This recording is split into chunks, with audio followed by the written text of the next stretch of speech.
Welcome to Government Contracting Weekly, sponsored by ASI Key Solutions Incorporated. Government Contracting Weekly is the only television program devoted exclusively to the competitive and dynamic world of government contracting. A world where coming in second place is not an option, but where principle-centered winning is the only approach. Good morning and welcome to Government Contracting Weekly. I'm Jim McCarthy, the owner of Key Solutions and the host of this show. As all of us in the government contracting community know, that much attention is focused on the process of source selection. Yet as important as this process is, the actions occurring before the RFP comes out are perhaps even more important. Joining me today to help us better understand the critical function of acquisition planning are three experienced leaders who are all affiliated with NCMA, the National Contract Management Association. I'll start with Jan Frye. He's the Deputy Assistant Secretary for Acquisition and Logistics at the Department of Veteran Affairs, and he's also on the NCMA Board of Directors. Good morning, Jan. Good morning, Jim. Good morning. Thanks for having me this morning. Glad to have you here. Glad to have you, really. Okay, next I'd like to welcome Randall Culpepper, the Program Executive Officer for Combat and Mission Support for the Office of the Assistant Secretary of the Air Force for Acquisition. Randall is also on the NCMA Board of Advisors. Good morning, Randall. Jim, it's good to be here. Glad to have you. Okay. And finally, Lisa Akers, the President of the Products and Solutions Group at ASI Government. ASI Government is a strong member of NCMA. Good morning, Lisa. Good morning, huh? Good morning. Okay. It's nice to be here on this beautiful morning. It is. So as always, there's a lot to cover, so let's get right to it. So I want to ask the first question to you, Jan. We're talking about advanced acquisition planning. What is that? What does it mean? Well, advanced acquisition planning is a great subject, and unfortunately it's something that doesn't get enough attention across the government. It's something that's so vital that if we fail to do it, and fail to do it right, we have a great chance of not succeeding with any program that's undertaken. When I was a young man, I believed that that a poor plan, violently executed, would succeed. Of course, had I shed myself of that particular thought process, I might have amounted to something. But look at you now, right? But I will definitely say that that you must have a plan, and that plan must be followed. It must be a dynamic plan. It must be changed as needed as you go through, but you must have a plan. But what is the reason why more acquisition planning doesn't occur, and it doesn't occur as effectively as it should? Well, within the government, I think there are two factors that slow us down in the communication and advanced planning that needs to happen. Number one, the time constraints that we all face now, given that we've reduced our workforce, we've moved to more complex acquisitions, which impact that workforce. And then the second element is it's a lack of knowledge on the part of many of our offices to understand how they dance with the contractors in the community during that first phase as we begin to develop where we're going as a partnership and moving downstream. Gotcha. Well, Lisa Akers, give us a clue. What goes on behind the scenes in acquisition planning? Something that our contracting audience may not be familiar with. Well, I look at acquisition planning as this magic time when you really are getting to do some discovery. You know, you're talking about what your mission outcomes are. You're talking with industry about those outcomes and what types of solutions and innovations do they have. And then you're also talking about what your strategies are, looking at alternatives. There's a lot of work that goes into it, and what you kind of have at the end is an act plan.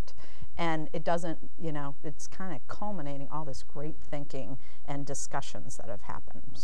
So who's responsible for preparing an acquisition plan? Is it the contracting office? Is it the program office? Is it somebody else? Is it a combination of everybody? How does that work? It's definitely a team sport. You've got to have the contracting officer obviously involved. The technical folks have to be involved. Counsel, legal counsel, finance people, logistics people, and anybody else on an ad hoc basis who is a stakeholder in this requirement. But they have to work as a team, and I think it's incumbent upon the contracting officer, for the most part, to make sure all of this comes together. Because after all, The non-acquisition professionals who are part of this acquisition team don't have the same training that the contracting officer has. The contracting officer has extensive training and must make sure that all this takes place in the development of this acquisition plan. Randall, what's your take on all of that? Well, I think the unsung hero in the process of developing a good acquisition strategy happens to be our industrial-based partners, and we often forget them. And if we don't have that engagement early and often through the early stages, we miss out on opportunities to really advance the state of the art in what we're doing within the federal government. A perfect example is in the IT and comm arena. For years and years and years, the trajectory within the DoD has been up and up and up in terms of cost, whereas in private industry it's come down, and it comes down through a great amount of interchange early on before they ever step to the point of asking for a proposal from the partners out there. Right. Well, Lisa, is industry permitted to participate in the acquisition planning? In other words, can contractors input into the process, and do you rely on that? I think it's essential.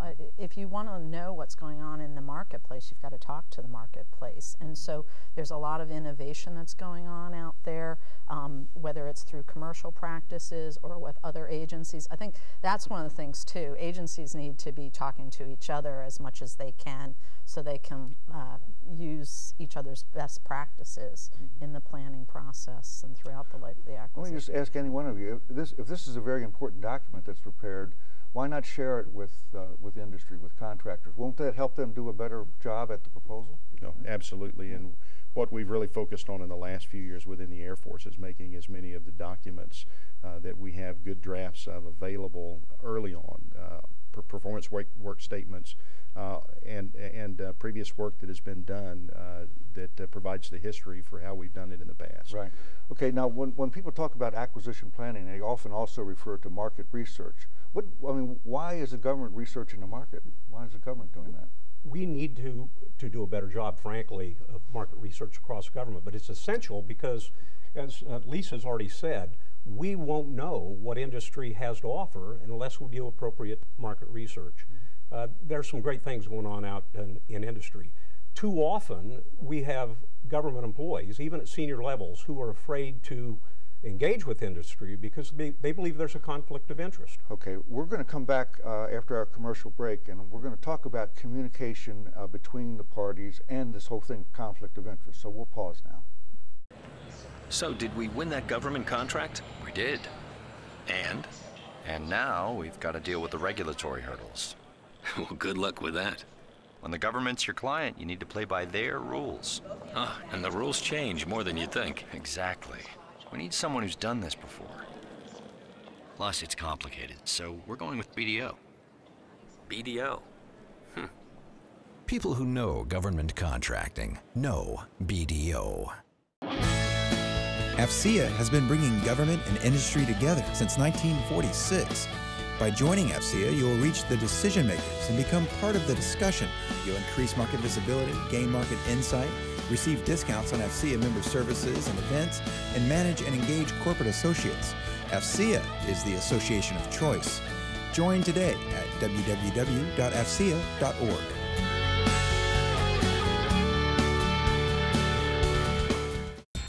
In this hyper-competitive marketplace, as a federal government contractor, now more than ever, you need to identify, track, forecast, and analyze opportunities that will help you grow your company by better positioning yourself to win contracts.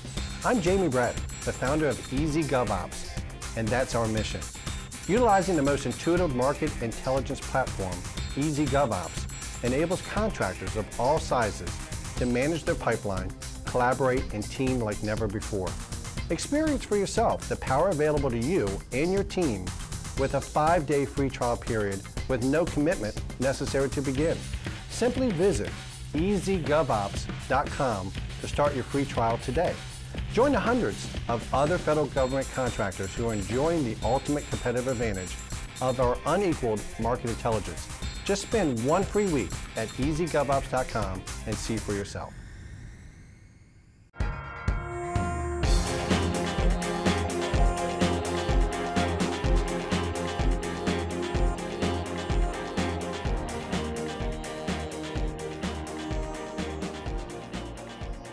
Okay, I get it.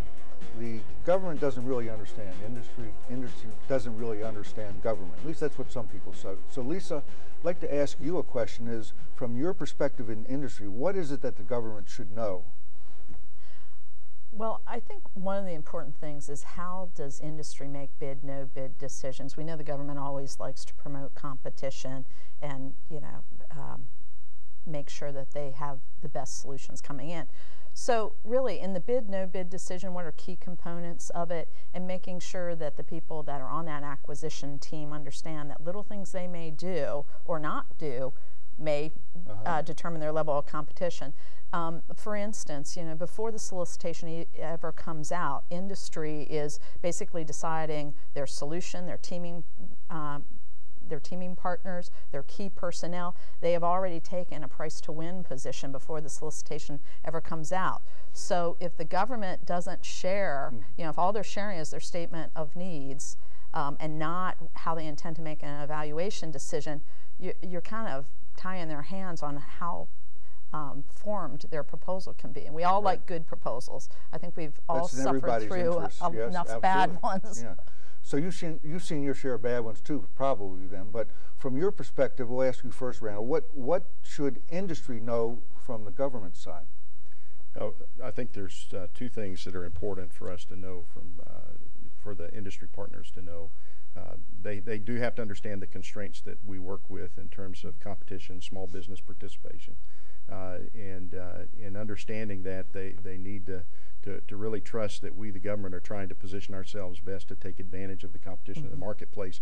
Their company may not be in the niche for what it is that we're looking for. And that's an uncomfortable position, because you like to think you have the answer to every question, but unfortunately you don't. And the vast majority of the people that I deal with in government are really looking to solve the government's problem. Now, the other piece that I think industry needs to know is they have to take an aggressive stance to communicate with the government. If you need to, send in the white papers, look for those audiences with the key individuals in an acquisition.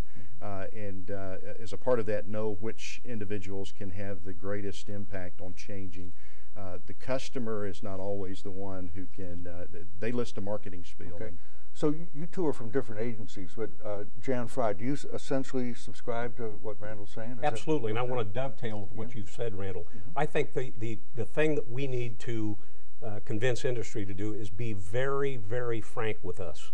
We need to know whether we're communicating with them in a timely manner. But the problem is, industry would glad to be frank with the government, but they can't seem to get in to see the government officials.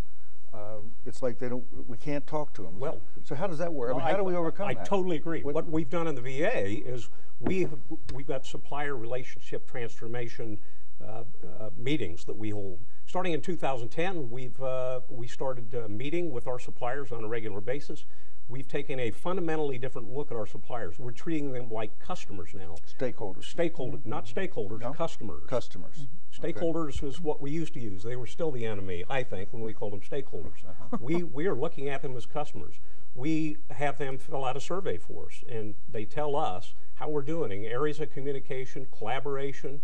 And the greatest complaint from industry is we do not communicate with them appropriately. Well, let me ask Lisa, is it getting better or is it getting worse, the communication? I think there are some groups that are doing a fantastic job of communicating, and I actually have sat on the industry side of VA's process where, from a non-attribution, they allowed people to come and do feedback. But I would say that there are still groups that you cannot get a phone call, an email returned.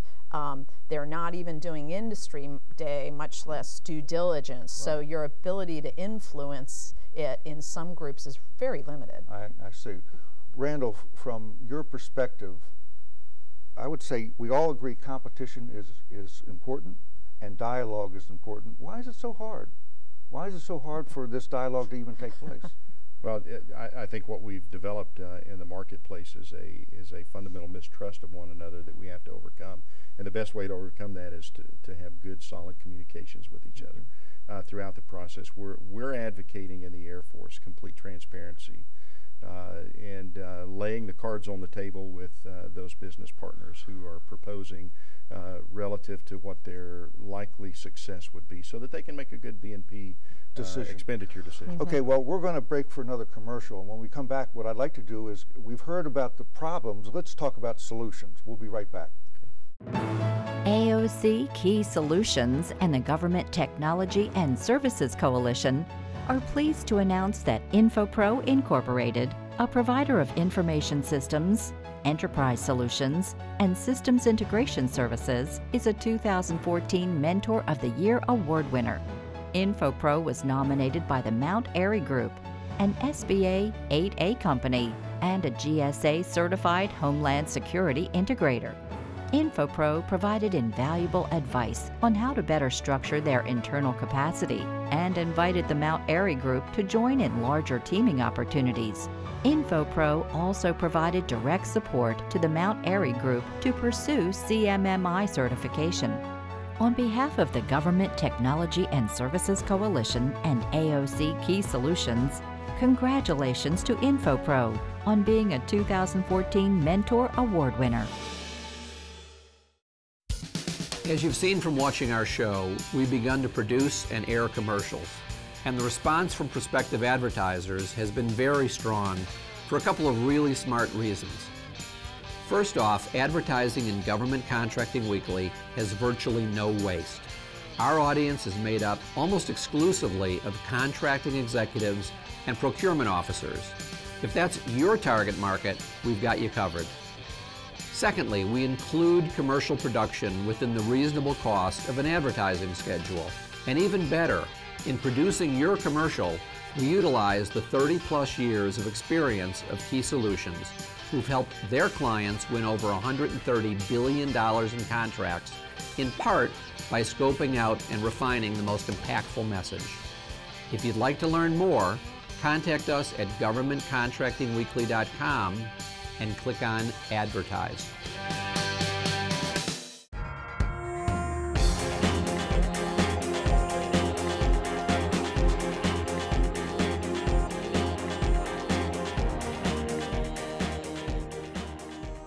Randall Culpepper, we hear a lot, even on this show, about the problems.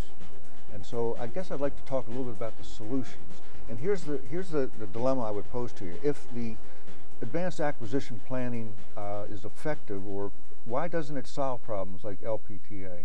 Why doesn't it solve problems like lack of consistency within an RFP document, or the fixation with fixed price? Can you comment on that? Well, it's a tricky question. I think part of the problem that we have right now, we have a workforce that is not as sophisticated as they used to be in terms of the business arrangements, and they don't understand the motivations of contractors. They don't understand how they make their decisions going through the process. So what we really have to educate our people on is what I call how to do good relationship exploration and relationship definition, so that we come up in the end with a good RFP that we can issue that industry understands and knows how to play. And then the second thing that we need to do is to train our people on the appropriate timing. We have a lot of folks that think that it starts, you know, the day that they get their ACT strategy complete, right. Which is too short in terms of the time frame that it takes to assemble the right teams. So Lisa, how about adding on to that? What do you think could be a fix for some of the problems that we've been talking about? Well, a couple things. I think we've seen some great examples in using social media.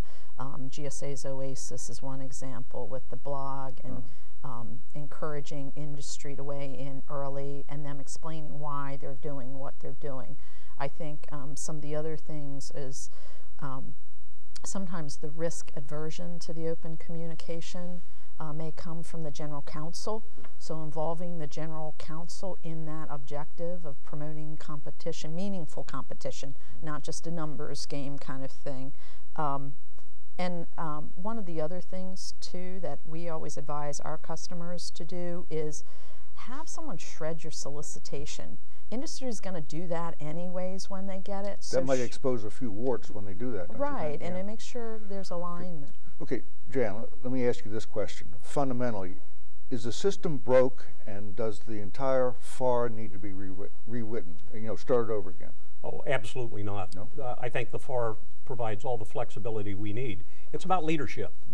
We've got to hold our leaders accountable, and with that regard, we've got to make sure that the leadership gets the acquisition team together early in the form of an integrated process or product team, right. And that team really needs to work diligently to put the acquisition planning structure in place, all the way from describing the requirements to developing all of the documents that are required to go forward to the solicitation. Okay, so all three of you are members of NCMA. What role in this whole process do you think NCMA could have in other organizations like that? How can it contribute? Lisa. I think that associations can not only be used to organize comment and feedback to government on particular solicitations. I also think some of those associations do a great job of training government on how industry makes bid, no bid decisions. Okay. Randall, we have less than 30 seconds. What would be your thought of a role for NCMA or an organization like that? I think NCMA facilitating the opportunities for us to get together and talk in an informal setting where the guard is down and we can have good interchange that isn't filtered through that risk prism. Okay. Well, we're about out of time for this segment. We're going to take a brief break for a commercial, and when we come back, I want to get some final thoughts from each of you. Okay.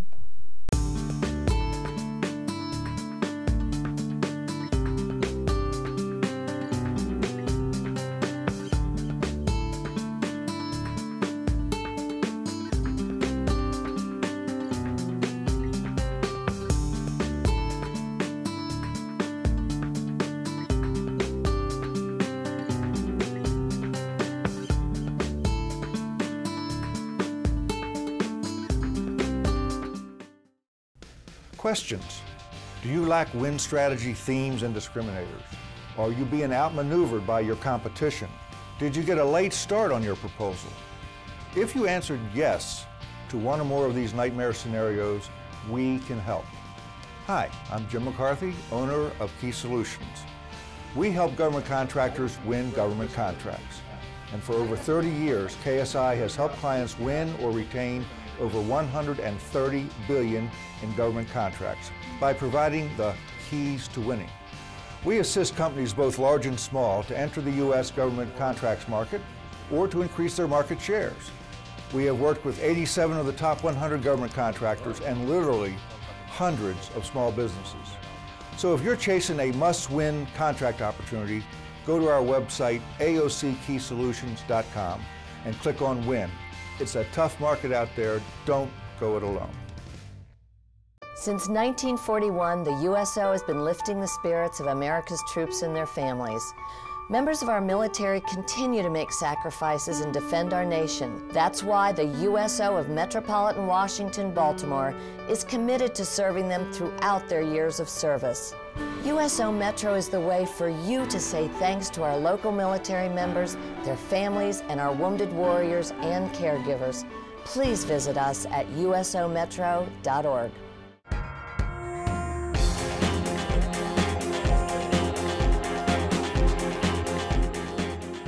Lisa, advanced acquisition planning. Give us one takeaway from that. It should be a meaningful exchange about the strategy on how to meet mission outcomes.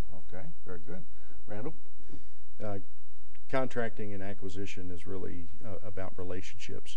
Good relationships start in good communications. Okay, Jan? It's a team effort. We've got to get the entire acquisition team to embrace their responsibilities as members of the acquisition team in order to effectively accomplish acquisition planning. Fundamental question. Is there hope?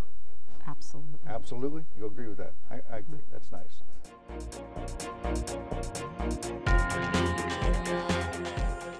Now, we're at that point of the time in our show where we like to hear from our viewers. So I'm going to now turn it over to Richard Nathan, President and CEO of AOC Key Solutions, and he's going to talk to us about the Government Contracting Weekly Mailbag. Richard. Good morning. I'm often asked what makes a successful capture manager.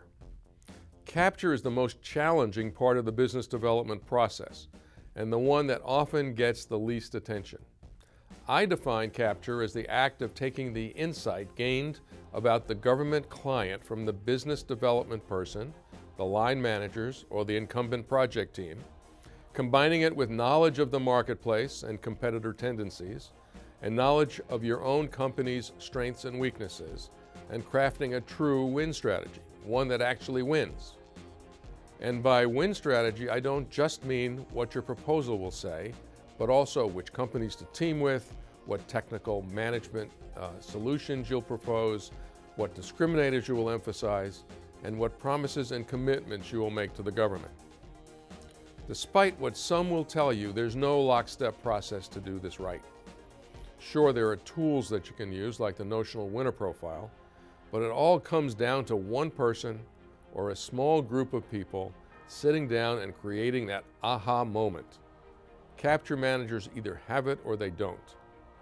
If you have a true capture strategist, one who can see the winning path through the forest, treasure them, because they're hard to find. At Key Solutions, we're all about helping you retain or win your next contract. If you have any questions about capture or anything else, please visit us at governmentcontractingweekly.com and click on Inquiries. It's no surprise to our regular viewers that the key to winning often involves great planning before the RFP has even been issued. I hope that today's discussion has provided you with some concrete ideas and concepts that you can begin to implement in your own business. I want to thank our terrific panel for joining me today. First, Lisa Akers, the President of the Products and Solutions Group at ASI Government. Thank you, Lisa. Next, Randall Culpepper, the Program Executive Officer for Combat and Mission Support for the Office of the Assistant Secretary of the Air Force for Acquisition and a member of the NCMA. Thank you very much. It was a pleasure. Really appreciate it. And last but not least, Jan Frye, the Deputy Assistant Secretary for Acquisition and Logistics at the Department of Veteran Affairs. And you're also on the board of directors of NCMA, right? Right. I'd also like to thank the National Contract Management Association, or NCMA, for helping us to connect with this outstanding panel of experts. But most importantly, I want to thank you, our viewers, for once again making Government Contracting Weekly a regular part of your learning regimen. Now, on behalf of all my colleagues at Key Solutions, I'm Jim McCarthy, and we'll see you next week.